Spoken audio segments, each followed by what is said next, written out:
အားလုံးပဲမင်္ဂလာပါကျွန်တော်ရဲ့အောင်ပြည့်စုံ electrical knowledge channel ကနေပြန်လည်ပြီးတော့ကြိုဆိုလိုက်ပါတယ်ကျွန်တော်ဒီနေ့ပြောပြမယ်အကြောင်းအရာလေးကကျွန်တော်ဒီကျိုးတွေပေါ့နော်ကျွန်တော်သုံးမဲ့ကျိုးတွေတစ်ချောင်းနဲ့တစ်ချောင်းဆက်မယ်ဆိုလို့ရှိရင်ဘယ်လိုဆက်ရမလဲပေါ့နော်ကျွန်တော်ဒီ line ခွဲတွေဆက်မယ်ဒီကျိုးတွေကိုတစ်ချောင်းနဲ့တစ်ချောင်းဆက်မယ်ပေါ့ဟုတ်ပြီဒီကျိုးတွေတစ်ချောင်းနဲ့တစ်ချောင်းဆက်တဲ့နေရာမှာကျွန်တော်တေးသေးချာချာလေးမဆက်လို့ရှိရင်ကျွန်တော်ဒီဆက်ချင်းမှာတော့အဆင်ပြေလိမ့်မယ်ပေါ့နော်နောက်ထပ်ကြာလာလို့ရှိရင်သူကဘာဖြစ်မလဲဆိုတော့ connection တွေကကြာလာရင် loose ဖြစ်မယ်ပေါ့နော် loose ဖြစ်ပြီးတော့ကျွန်တော်ဒီကျိုးတွေတောင်းတစ်ချောင်းလွတ်မယ်ကျိုးတွေမီးမကူတော့ဘူးပေါ့နော်ဟိုဘက်ဒီဘက်ကိုကျိုးကမီးမကူတော့မီးမကူပဲနဲ့ကျွန်တော်ဒီ connection တွေက loose ဖြစ်မယ် loose ဖြစ်ပြီးရင်ကျွန်တော်ကျိုးတွေပူလာမယ်ပေါ့နော်ပူလာပြီးတော့နောက်မီးလောင်တဲ့အနေအထားတွေပါဖြစ်သွားနိုင်တယ်ပေါ့နော်အဲဒါကြောင့်ကျွန်တော်ကဒီကျိုးဆက်မဲ့ပုံစံလေးတွေကိုကျွန်တော်ပြပေးပါမယ်ဟုတ်ပြီအရင်ဆုံးကျွန်တော်တို့ဒီလိုကျိုးနှစ်ချောင်းပေါ့နော်ကျိုးနှစ်ချောင်းကိုကျိုးနှစ်ချောင်းကျွန်တော်ဟိုဘက်ဒီဘက်ဒီလိုဆက်မယ်ပေါ့ဒါတော့ကျွန်တော်ပုံစံလေးပြမှာပေါ့နော်ဟိုဘက်ဒီဘက်ကျွန်တော်ကျိုးကိုဆက်မယ်ဆိုရင်အရင်ဆုံးပထမတနည်း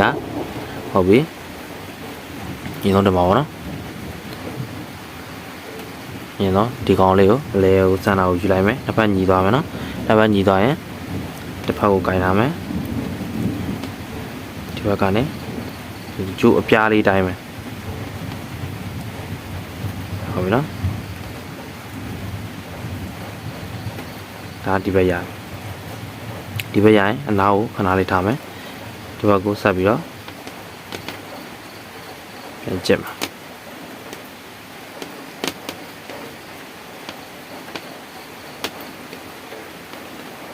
ဟုတ်ပြီနော်ကျွန်တော်ဒီလိုရသွားပြီဆိုလို့ရှိရင်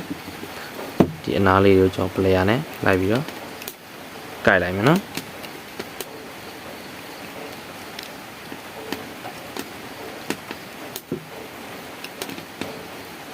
ဟုတ်ပြီနော်ဒီကောင်လေးကိုရရှာရင်ကျွန်တော်ဒီဘက်ဟ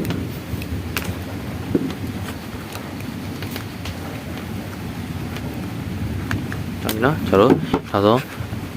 တတ်တဲ့နေရာမှာကျွန်တော်အနားလေးတက်မယ်အနားလေးတက်ပြီးတော့လို့ချင်း player လေးနဲ့ဒီလိုတန်းလိုက်ကလေးကိုတခြားလေးကိုက်ပြီးပါနော်ဒါဆိုလို့ချင်းကျွန်တော်ဒါ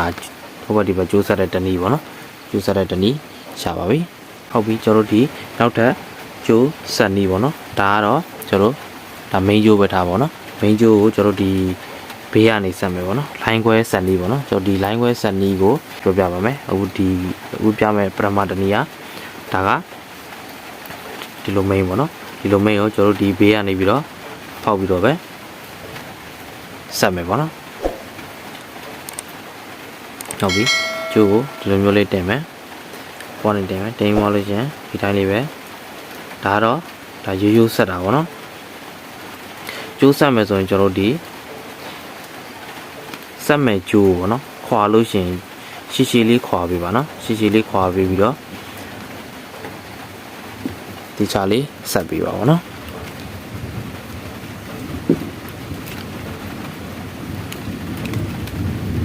ဟုတ်ပြီနော်ဒါ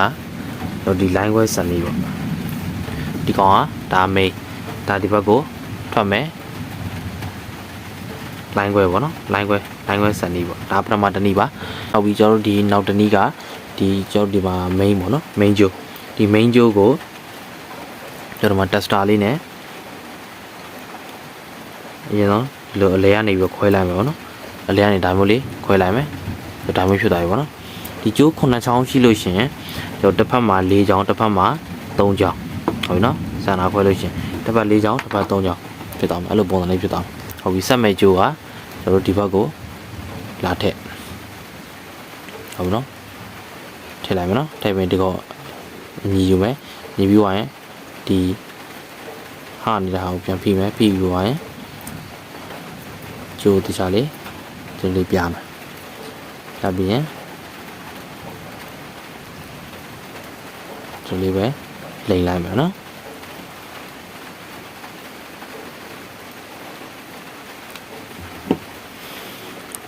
ကျွန်တော်ဒီအဆုံးသတ်ဒီမှာ player လေးနဲ့တခြားလေးလိမ်ပေးရပါမယ်ဟုတ်ပြီနော်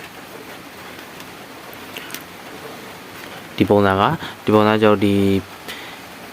main ကျိုးကိုဖောက်ပေါင်းမဲ့ main ကျိုးကိုအလဲကနေပြီးတော့ကျွန်တော် tester လေးနဲ့ဆန္ဒယူလိုက်တယ်ဆန္ဒခွဲယူသွားလို့ရှင်ဒီဘေးကနေဖောက်ပေါင်းမဲ့ဘေးကနေလာပေါင်းမဲ့ main ဟာအလဲကြားထဲဝင်လိုက်တယ်ဝင်သွားလို့ရှင်အပေါ်နေပြန်ပတ်လိုက်တယ်ပေါ့နော်ဟုတ်ကဲ့ကျွန်တော်ဒီနောက်ထပ်ကျိုးစံနေတနည်းကိုကျွန်တော်ပြောပြပါမယ်ဟုတ်ပြီကျွန်တော်ဒီမဆက်ခင်မှာကျွန်တော်ကျိုးခွာမယ်ပေါ့နော်ကျိုးခွာမယ်ဆိုလို့ရှင်ကျွန်တော်ဒီခွာမယ်ကျိုးကိုခက်ရှည်ရှည်လေးယူလိုက်မယ်ယူပြီးသွားလို့ရှင်ဒီကျိုးပေါ့နော်ကျွန်တော် player နဲ့ခွာမယ်ပေါ့ player နဲ့ခွာမယ်ဆိုလို့ရှင်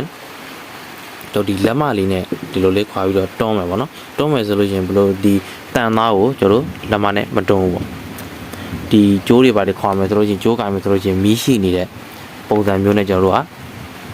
ကလောက်ရမယ်ပေါ့နော်ဒီဝါယာကျိုးမှာဝါယာကျိုးတစ်ချောင်းရှိပြီဆိုလို့ရှင်သူ့မှာမီးရှိတယ်ဆိုတော့တွေးလေးကိုစိတ်ထဲကိုအမြဲတမ်းထည့်ထားရမယ်ပေါ့နော်မီးရှိတယ်ဆိုတဲ့တွေးလေးကိုဟုတ်ပြီဒီကျိုးလေးကိုခွာမယ်ကျိုးလေးကိုကျွန်တော်တို့လက်မနဲ့ပေါ့လက်မလေးကကျွန်တော်ဒီဘက်အသားဟုတ်ပြီနော်ဒီတန်သားကိုမထီဘူးဒီဘက်အသားလေးကိုလက်မလေးနဲ့အသားလေးတွန်းလိုက်မယ်ပေါ့နော်တွန်းလိုက်တော့သူဒီမှာကွာသွားပြီဟုတ်တယ်နော်ဒါတော့ကျိုးခွာတာလေးပေါ့ဟုတ်ပြီကျွန်တော်တို့ဒီမှာပြန်ပြီးတော့ခုနကပုံစံတိုင်းကြည့်မယ်သူ့ကိုအောက်ကနေဝင်မယ်အောက်ကနေဝင်ပြီးရင်ဘယ်ဘက်ကိုဝိုက်ပြီးချမယ်ဒီမှာနော်ဘယ်ဘက်ကိုဝိုက်သွားပြီဘယ်ဝိုက်ပြီးရင်အောက်ကနေပြန်ပိုက်မယ်ညာဘက်ကိုပြန်ယူမယ်ဟုတ်ပြီနော်ဒီမှာဒီလိုလေးဖြစ်သွားဟုတ်ပြီနော်ဒါမင်းကျိုးဒါကအောက်ကနေပိုက်တယ်ပြီးရင်ဘယ်ဘက်ကိုချိုးတယ်ဘယ်ဘက်ချိုးသွားရင်အောက်ကနေပြန်ဝင်မယ်ညာဘက်ကိုဒီလိုလေးပေါ့ဒီလိုလေးဝင်လာမယ်ဘယ်ဘက်ကိုဝင်မယ်ပြီးရင်ညာဘက်ကိုပြန်ပြီးတော့ပြန်ထွက်သွားမယ်ပြီးလို့ရှိရင်ဒီကျိုးပြားကိုဒီလိုအပေါ်ပြန်ထောက်မယ်ဟုတ်ပြီနော်တခြားတင်းတင်းလေးလှုပ်ပြီးပါနော်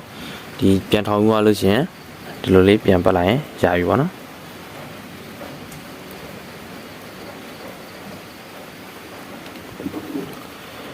ကျိုးခွာမယ်ဆိုတော့ရှည်ရှည်လေးခွာပေးဖို့တော့အရေးကြီးတယ်နော်ရှည်ရှည်လေးခွာမှကျတော့ဒီကျိုးဆက်တဲ့နေရာမှာတေချာလေးမိမှာပေါ့နော်ဟုတ်ပြီနော်ဒါဆိုလို့ချင်းကျွန်တော်ဒီလိုပုံစံလေးဖြစ်သွားပြီပေါ့နော်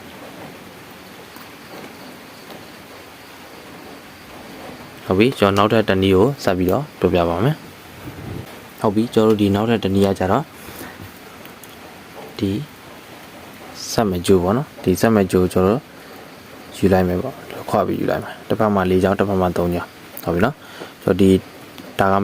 main ကျိုးကိုဒီလိုလေးရင်ခွာလိုက်ပါလဲဆန်းနာနေခွာမယ်နော်လဲဆန်းနာနေခွာမယ်ခွာပြီးရင်ကျွန်တော်ဒီကျိုးကိုဒီမှာဒီလိုပုံစံလေးဖြစ်သွားပြီနော်ခွာထားတဲ့အတွက် main ဒီကျိုးဒီဘက်ကနေဒီလိုလေးပြန်ဝိုက်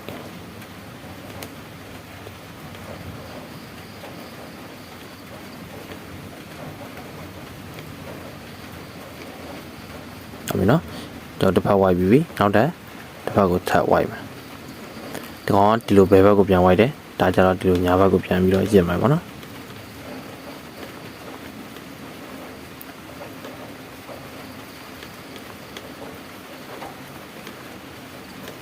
ဟုတ်ပြီနော်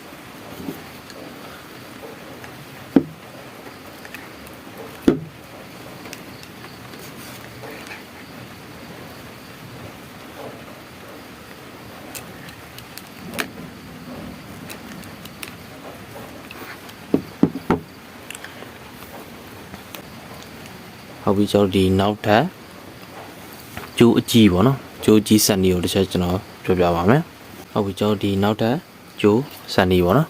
ဒါကတော့ကျိုးအကြီးရေပေါ့နော်ကျွန်တော်ဒီစားပကြိုးတွေဆက်တဲ့နေရာမှာကျွန်တော်သုံးတယ်ပေါ့နော်စားပကြိုးတွေကြလို့ရှိရင်ကျွန်တော်ဒီလိုပုံမှန်ရိုးရိုးဆက်လို့ရှိရင်အစင်မပြေဘူးတော့မဟုတ်ဘူးပြေတယ်ဒါမဲ့ဒီလိုပုံစံဆက်လို့ရှိရင်ပို့ပြီးတော့ safe ဖြစ်တယ်ပေါ့နော်ဟုတ်ပြီကျွန်တော်ပြောပြပါမယ်ဒီမှာကကျွန်တော်ကျိုး9ချောင်းရှိတယ်ပေါ့နော်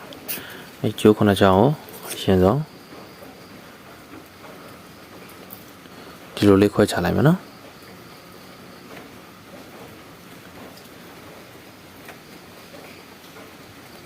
ဟုတ်ပြီနော်ဘေးကို6ချောင်းခွဲချလိုက်မယ်အလယ်မှာတစ်ချောင်းကျန်တယ်အဲတစ်ချောင်းကိုကျွန်တော်တို့ကဒီလိုလေးကိုယ်လိုက်မယ်နော်ဟုတ်ပြီတစ်ခုရပြီနောက်တစ်ခုလည်းအဲ့လိုပါပဲ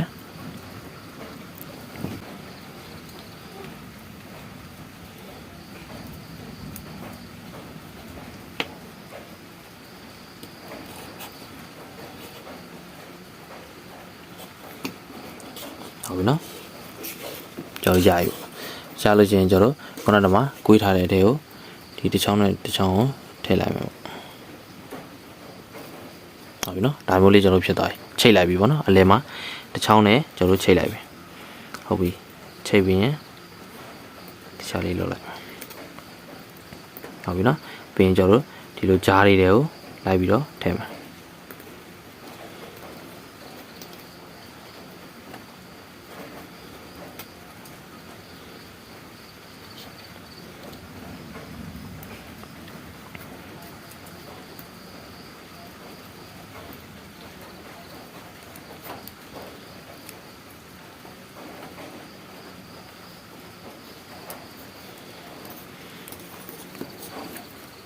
ဟုတ်ပြီနော်ကျွန်တော်ဒါမျိုးဖြစ်သွားပြီနော်ဒီလေးစုသွားပြီဒီလေးစုတိုင်းကျွန်တော်ဒီအလဲလေးကိုတစ်ချက်လောက်ပလျာလေးနဲ့ကင်လိုက်မယ်နော်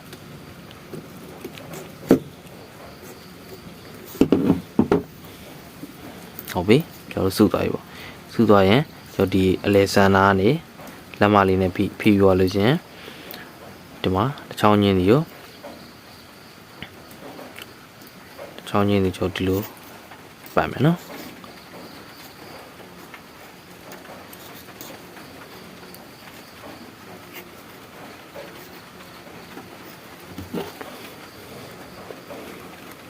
တစ်ချောင်းပြီးတော့ရင်တစ်ချောင်းပလေယာလေးနဲ့လိုက်ပြီးတော့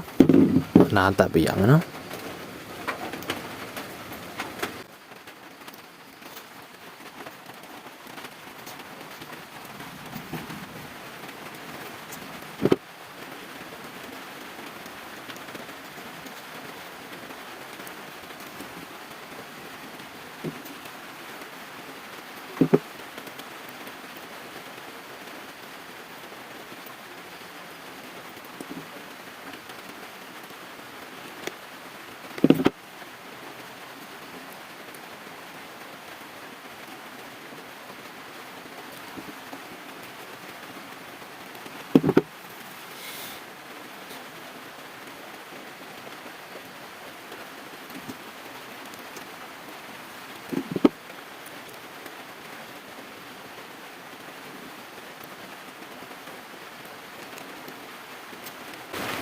ဟုတ်ပြီနော်ကျွန်တော်ဒီမှာတစ်ချမ်းရပြီ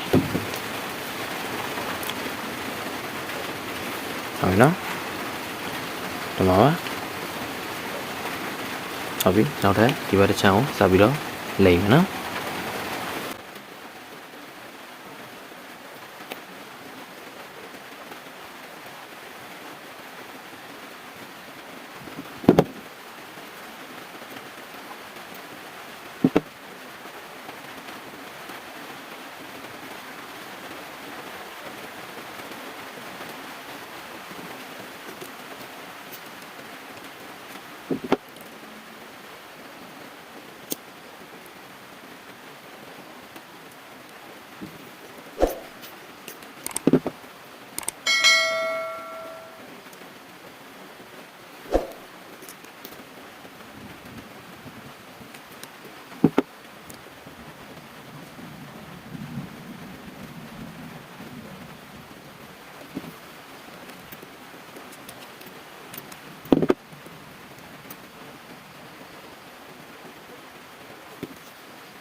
ဟုတ်ပြီနော်ကျွန်တော်ဒီမှာပါဒါတော့ကျွန်တော်ဒီ line ကြိုးကြီးတဲ့နေရာတွေမှာသုံးတယ်ပေါ့နော်ဒီလိုပုံစံလေးညံ့လာမသိဟုတ်ပြီနော်အဲ့လိုဒီသားလေးဖြစ်အောင်ဆက်ပေးပါနော်ဒီကြိုးတွေဆက်ပြီးသွားလို့ရှင်တော့ကျွန်တော်ဒီမီးတိတ်တွေတေချာသုံးအောင်မယ်ပေါ့နော်မီးတိတ်တွေတေချာလေးပြန်ပြီးတော့ပတ်ပေးရမယ်နော်ဟုတ်ပြီကျွန်တော်ဒီနောက်ထပ် channel ကြိုးဆက်နေတနည်းอ่ะကျွန်တော်ဒီကြိုးအကြီးနဲ့အသေးပေါ့နော်အကြီးနဲ့အသေးကိုကျွန်တော်ဘယ်လိုဆက်မလဲဆိုတော့ကျွန်တော်ထပ်ပြီးတော့ပြောပြပါမယ်ဟုတ်ပြီကျွန်တော်ဒီကြိုးအကြီးနဲ့အသေးနဲ့ပေါ့နော်ကြိုးကြီးနဲ့အသေးနဲ့ဒီကြိုးအကြီးကိုကြတော့ဒီကြိုးအသေးခွာနဲ့မတူဘူးပေါ့နော်တစ်ချောင်းကတူတယ်တစ်ချောင်းကရှည်တယ်အကြီးကနည်းနည်းတူမဲ့အသေးကပိုရှည်မယ်ပေါ့နော်ဟုတ်ပြီ ကျွန်တော်ဟုတ်ပြီဒီ line ခွဲစံဒီမှာကျွန်တော်ပြပြခဲ့တယ်ဟုတ်ပြီနော်ဒီတိုင်းကိုဒီမှာပေါ့ဒီကျိုးကြီးကအပေါ်ကကျိုးသေးကကျွန်တော်အောက်ကပေါ့ဟုတ်ပြီနော်ဒီနေထားလောက်ကိုသွားလိုက်မယ်နေထားသွားပြီဝင်ဟောဘယ်ဘက်ကိုဝင်မယ်ဝင်ပြီးရင်ကျွန်တော်ညာဘက်ကိုပြန်ဝင်မယ်အဲ့ပြန်ဝင်ပြီးရင်ဒီကောင်ဒီလိုမျိုးလိမ့်မယ်နော်ဟုတ်နော်အဲ့လိုလိမ့်ပြီးသွားရင်ဒီကောင်ကိုကျွန်တော်ဒီလိုပြန်ပြီးတော့သွားမယ်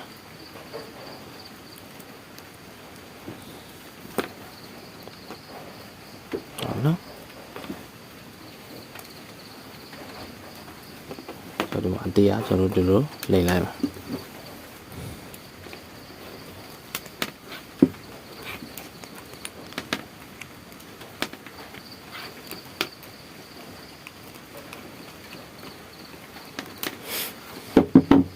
ဟုတ်ပြီနော်ဒီလိုပုံစံကျွန်တော်ရသွားပြီ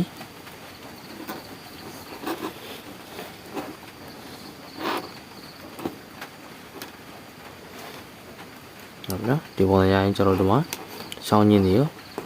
ပြန်ပြီးတော့ဒီအသေးဘက်ကိုလိမ်ပေးမယ်ပေါ့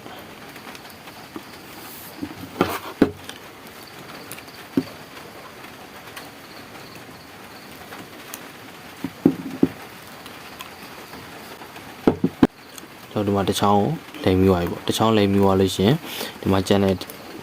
6ချောင်းပေါ့နော်6ချောင်းကိုဒီလိုစုပြီးတော့ဒီလေးပဲလိမ်လိုက်မယ်နော်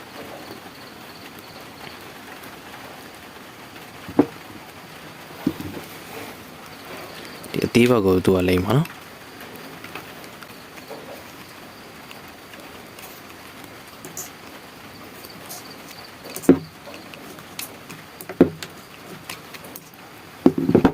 ဟုတ်ပြီနော်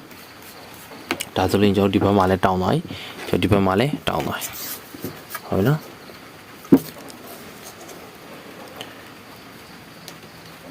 ဒါကကျွန်တော်ကြိုးကြီးနဲ့အသေးနဲ့ဆက်တဲ့နီလေးဖြစ်ပါတယ်ဟုတ်ကဲ့ကျွန်တော်ပြပြတာလေးတွေကိုနားလည်မယ်လို့ထင်ပါတယ်ကျေးဇူးတင်ပါတယ်